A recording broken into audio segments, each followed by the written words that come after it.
Did you like? Did you subscribe? Did you comment? Go ahead and do that. Yeah.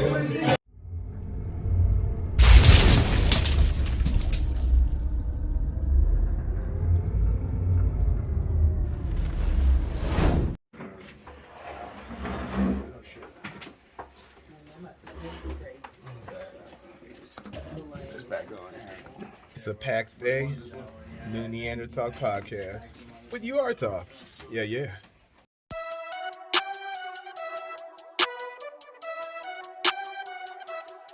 Yeah.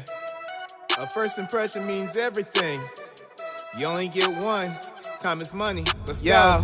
Get to know me, homie. Get to know me, homie. Get to know me, homie. Get to know me, homie. I got what you want.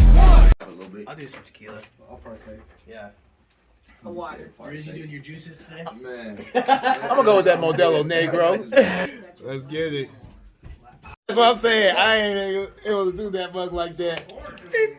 Just like that. You see that? Just like that with the lighter. Let's go. No, dude. Just Sunday pod. Let's get it. A little bit. I poured water in mine. I'm still a baby, man. That's bro, tequila water. Not bad. You are talking with Neandertalk. You already know we in the game. Who all in here right now? Dude. I'm D-Mad. I go by the name of D-Mad. Yeah. Rich Illuminated, the light movement. You know, we in here, man. Yeah. I already know who all in here. I just wanted to say that just so everybody knows what you the gotta let deal them is. know. You know what I'm saying? You are talking with Neandertalk. Let's go. Hey. Y'all hear me? Y'all know what's going on, man. Hey. You are talking with Neandertalk with the award-winning podcaster himself, Ryan Wester. How'd you feel about today's episode with our guest? I loved it. Kansas City never stops to amaze me with some of the incredible human beings we have here. Like these guys, musicians. D-Mad has a song that went over 100 million views. 100 million views worldwide. We had Riz, the Illuminated. These guys are just young individuals that are like years ahead of themselves when it comes to mentality and their maturity. And then we had Gotti, the producer, who's making just some sick beats and just got the game on lock. And check him out on social media. Like he's teaching people how to be an engineer, like how to make the right sound for podcasts, for music, for any kind of audio stuff. It was awesome. It was a good time. And you know, that's the boring stuff. We got into a lot of good things. Like if you ever faked an orgasm. That was a great question. Who's the worst rapper in Kansas City? I don't know. I think that was some good ones. I think it's J-Rod the problem. Oh shit! But they have their own answers. I'm gonna leave him on that one. I'm gonna say out of that one just because I just met him. He's pretty cool people. But yeah, you know. You met that motherfucker? Yeah, I told you that Fuck earlier. that guy. I know. I told you earlier. You got to stop. No, I forgot. I didn't know you met that motherfucker. Yeah, fuck that that's guy. why I asked you about. Oh my god, no, fuck that guy. Well, you know. Problem? Hey, you know I don't edit shit, man. But we're gonna have to talk about it one day. But until then, you are talking with Neandertalk. And shout out on Audrey, right? You know what I'm saying? On the pictures behind the scenes and everything. You know what I'm saying? Yeah. Kind of not putting, you know, the engineers at the forefront of like who should be the happiest, I think. And you know, I didn't like that, and so I really wanted to do my own thing. And you know, a lot of times, honestly, I would tell the client, "Hey, you can record there." If they booked through Unlabeled, I'd say you could record there, or you can come record with me for $20 cheaper, and I'm making double. You can't do that. I know. You can't do that. I know. But so they hadn't booked anything though. It was a lot of people that I had like through my own self because I had a lot of clients at that time, and I would say, you know, you could go there, you could come here, and I just said, you know, this isn't cool. We're not gonna do this. So I just started my own thing, and you know, Andy's been super instrumental in that, and yeah, I just wanted to be able to set my own pricing. That's pretty much the only thing, is because I was feeling very boxed in, and that wasn't really working with me. So when you were, I know nothing about the engineering producer world, whatever production. I know nothing. I don't even know if I'm using those words correctly. No, that's it. It's like you've done it your whole life. Mm-hmm. But is that like when you work for a studio like that? Is that kind of the benefit though? You don't have to go find your own clients and like this is my job. Right. Exactly. And that is a benefit, right? But a lot of times when you're doing it that way, you know, anybody that calls, right, is who you have to work with there, and especially that's why it's super cool with these guys now, because there's the rapport and the way you guys are, you know, interacting with each other. That takes time, and like music is like speaking a whole nother language. I mean, like they're trying to describe what they want to happen, right? And like you just met this guy 5 minutes ago, and he's trying to tell you, you know, a song is so personal, right? And so like you barely met this guy, he's talking about either fucking bitches or like how his bitch broke his heart, you know what I mean? Like, and you've got to be able to make that happen for him, and it's so hard with like these random people. So like, kind of like a tattoo artist, but yeah, for yes, very much so, and that's a crazy analogy, but I'm very smart, you guys. yeah, but yeah, it's like its own language, man. So that's definitely the benefit, is like you have the clients, you know, the phone line can ring, they could call them in and get you, but you might be making songs you hate, and like if you're not able to then charge what you want to charge, it's not worth it. Oh yeah. It's a mental thing at that point. Okay, I can kind of see it's that. a mental thing, because I'm just making shitty songs that I hate and I have no passion in.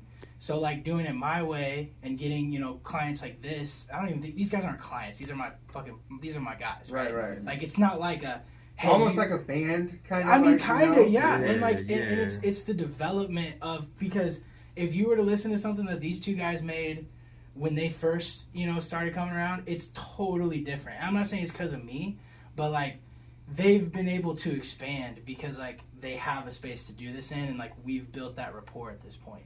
So it's like, it's really cool to see that shit. But yeah, that's the downfall of like saying I work at this studio and you're always available on the phone line, especially when you can't set your own pricing and you're like forced to do it for that amount. Instagram ad. This dude did sick work. I'm looking through, I'm like, that's what I fucking want. Like the realism type. I've been looking for an artist. What exactly was it that you wanted? It's like a caveman, ancient old guy with a saber-toothed tiger on his head, like a headdress. Very sick. And I want it on my hand. Very sick. And I finally find the guy. I found one locally, but he's very expensive, and he doesn't charge by like the tattoo or hour. It's a daily rate, and it's like, well, I'm just getting this. It's gonna take 4 hours. I don't want to pay for a fucking sleeve. Right. And so I find this guy on, you know, I'm like, oh, it's an Instagram ad. This has got to be legit. I'm like, yo, dude, are you in Kansas City? Because your shit's good. And like, it's too good to be true. You're in Kansas City? He's like, yeah, I'm in, I think he said Overland Park. Okay. I'm like, all right, sweet. When it's like, well, how do I get started and stuff? It's like, well, tell me what you want, blah, blah, blah. And it's like $400 for a deposit. And this dude, wow. I mean, he seemed absolutely, he's like, all right, like, worked with me. And he had his assistant hit me up. Yeah. Like, we get it all scheduled. And I get it scheduled for a Saturday, and he's like, hey, man, I hate to do this to you, but can we push it back at least a week? My best friend just died.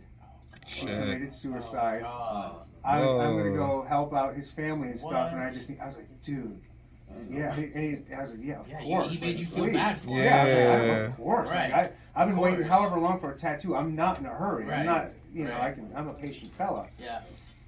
And I told him that, and then a week goes by, and I'm like, "Hey man, are you back yet? Like, I'm ready to get this thing scheduled. And he gave Back me to dates. business. And I'm like, all right, sweet. And he's like, and then still talking to me like, I'm looking forward to it. I'm excited. I've got some sketch ideas. I'm ready.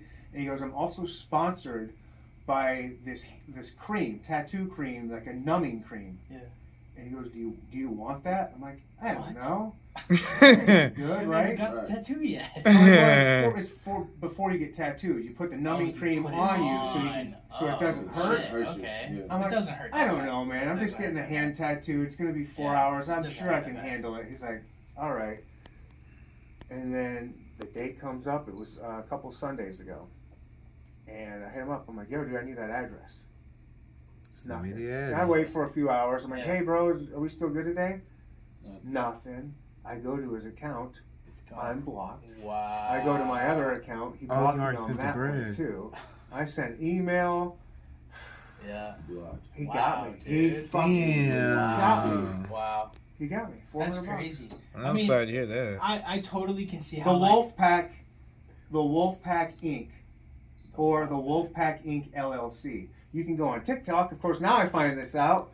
You go on TikTok, and there's all kinds of people. He's scamming people all over the country. So he's getting. I mean, if he's bucks paying for Instagram ads, like, and has an assistant, yeah, that's a big thing. Like, he's got it down. He's got it down. Not one of these fucking That's Nigerian princes.